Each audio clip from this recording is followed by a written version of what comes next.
Oscillation chapter 5 question number 14.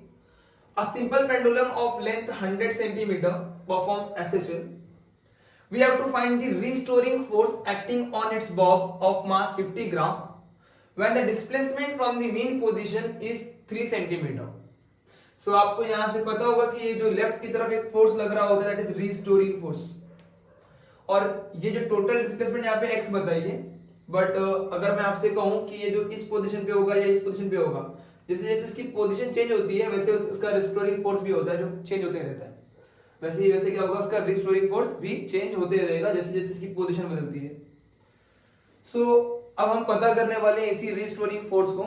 अभी अगर आपको फोर्स के बारे में पता करना है, सो पहले से भी आप जानते होंगे कि जो फोर्स होता है that is directly proportional on the position that is displacement. SHM की सिंपल सी बात है, फोर्स किस पे डिपेंड करता है, displacement at any extent. So F is equal to बाद में बन जाएगा kx. F is equal to क्या बनेगा, kx, जिसमें से आप k को जानते थे स्प्रिंग कांस्टेंट की तरह, करेक्ट है. वैसे इस पेंडुलम के लिए भी k होता है एंड k उसी तरीके से सेम मैच होता है क्योंकि ये भी क्या फॉलो कर रहा है, SHM. ये भी SHM फॉलो कर रहा है, तो इसका भी जो k होगा दैट इज सेम जो पहले हम लोग निकालते थे. सो k की वैल्यू क्या होगी, m ओमेगा स्क्वायर. k की वैल्यू क्या होगी, m ओमेगा स्क्वायर. सो अगर आपको फोर्स पता करना है, आपको पोजीशन देके रखी है, आपको डिस्प्लेसमेंट पोजीशन बोली है उन्होंने 3 सेंटीमीटर. आपको किसकी जरूरत पड़ेगी, डिस्प्लेसमेंट पोजीशन आपके पास है, आपको जरूरत है ओमेगा k की, और k कैसा निकालोगे आप, m omega square. So check कर लेते हैं अवेलेबल क्या क्या है. सो रिस्टोरिंग फोर्स एक बार रिपीट कर लेते हैं. रिस्टोरिंग फोर्स पता कर रहे हैं हम यहाँ पर. ये जैसे जैसे बॉब मूव करता है तो इसका रिस्टोरिंग फोर्स इस पे डिपेंड करते रहता है, अलग अलग पोजीशन पर, अलग अलग x पर अलग अलग restoring force. Force is dependable on x. f की वैल्यू मिलेगी kx. k की वैल्यू किससे निकालोगे, SHM के जैसे कांसेप्ट है हमारे, m ओमेगा स्क्वायर. सो k की वैल्यू m ओमेगा स्क्वायर और ये वैल्यू हम यहाँ पे पुट करेंगे. ओके, सो चेक कर लेते हैं गिवन में क्या क्या मिलता है हमको. गिवन में हमें मिल गया लेंथ मिल गई. ओके, लेंथ कितनी बोली, 100 सेंटीमीटर. ऐसा ही मैं कन्वर्ट करूं, what is 100 centimetre, that is simple 1 metre.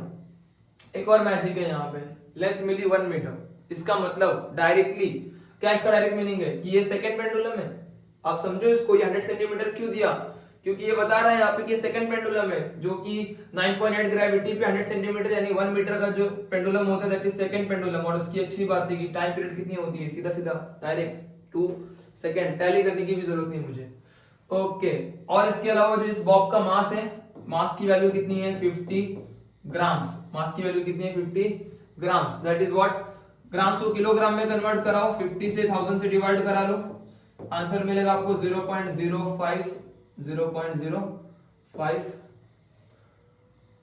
Okay, 0.05, एक सेकेंड, 0.05 kg. सो आपका मास 0.05 kg है. अब हम लोग यहां पर सिंपली क्या करेंगे, अपने फॉर्मूले की रिलेटेड टर्म्स को निकालते हैं. हमें पता करना था फोर्स डिपेंड करता है x पर. x की वैल्यू है ना हमारे पास, कितनी बोलिए, when the displacement from the mean position was x कितना था, 3 centimetre. That is 3 into 10⁻⁻² metres. ऐसा ही मैं लिख दिया हमने, ठीक है. सो फोर्स को निकालने के लिए पहले हमें k को निकालना पड़ेगा. हम k को निकाल लेते हैं, चलेगा. फोर्स निकालने के लिए क्या निकालना पड़ेगा, k निकालना पड़ेगा. k की वैल्यू क्या होगी, m ओमेगा स्क्वायर. ठीक है, तो अभी हमारे पास सॉरी ओमेगा भी तो नहीं है, तो एक काम करते हैं पहले ओमेगा निकाल लेते हैं. इसको रफ कर रहा हूं मैं यहाँ पर. सो ओमेगा की वैल्यू कैसे निकालें. सो ओमेगा की वैल्यू का फॉर्मूला क्या होगा, omega is equal to 2πn. 2πn, n तो नहीं है, टाइम पीरियड है ना मेरे पास, टाइम तो अभी समझा मुझे, 2π/t ले लेते हैं. सो ओमेगा की वैल्यू आपको कितनी मिल जाएगी, 2π/t की वैल्यू कितनी डालोगे आप, 2 डालोगे, 2 कैंसिल. ओमेगा की वैल्यू क्या मिली, पाई. क्या मिली, ओमेगा की वैल्यू पाई मिल गई, सिंपल से. ओके, आपके पास ओमेगा अवेलेबल है, अब k निकालें हम लोग. सो k की वैल्यू क्या होगी, m omega square. What is m, m चाहो तो जरा हम लोग ऐसे लिख देते हैं, 5 into 10⁻²2 लिख देते हैं. 5 into 10⁻²2, 2 पॉइंट के पहले पॉइंट है ना, 2 नंबर के पहले पॉइंट है, इसलिए 10⁻²2. ओमेगा स्क्वायर यानी कि ओमेगा की वैल्यू पाई स्क्वायर. k की वैल्यू क्या आ गई आपकी, 5 into 10⁻² पाई स्क्वायर.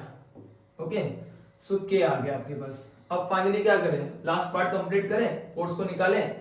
f की वैल्यू क्या लिखनी है हमको, kx, चलेगा.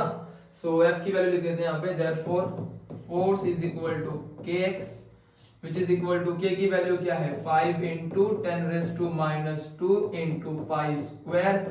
आपका x कितना था चेक कर लो, आपका x कितना था 3 centimetre, that is 3 into 10⁻²। So 3 into 10⁻², चलेगा। सो फोर्स की वैल्यू फाइनली जाकर के निकालेंगे।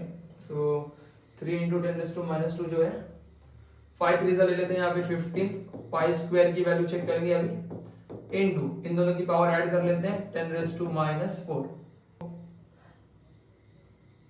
सो आपको f की वैल्यू फाइनली मिलेगी 15 इंटू पाई स्क्वायर की वैल्यू जो होती है दैट इज 9.872।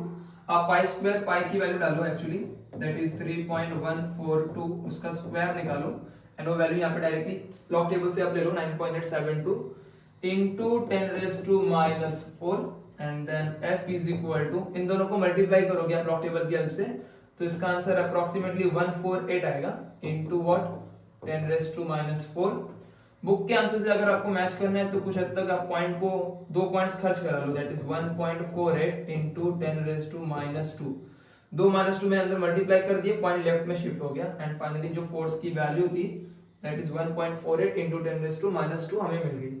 एंड फोर्स का यूनिट क्या होना चाहिए यहाँ पर न्यूटन पे होना चाहिए, force is measured in Newton. So -2 की 2 पावर मैंने अंदर लेकर के पॉइंट को शिफ्ट किया लेफ्ट की तरफ। चेक कर लेते हैं, हमें फोर्स का आंसर दिया था 1.48 इंटू 10⁻² न्यूटन।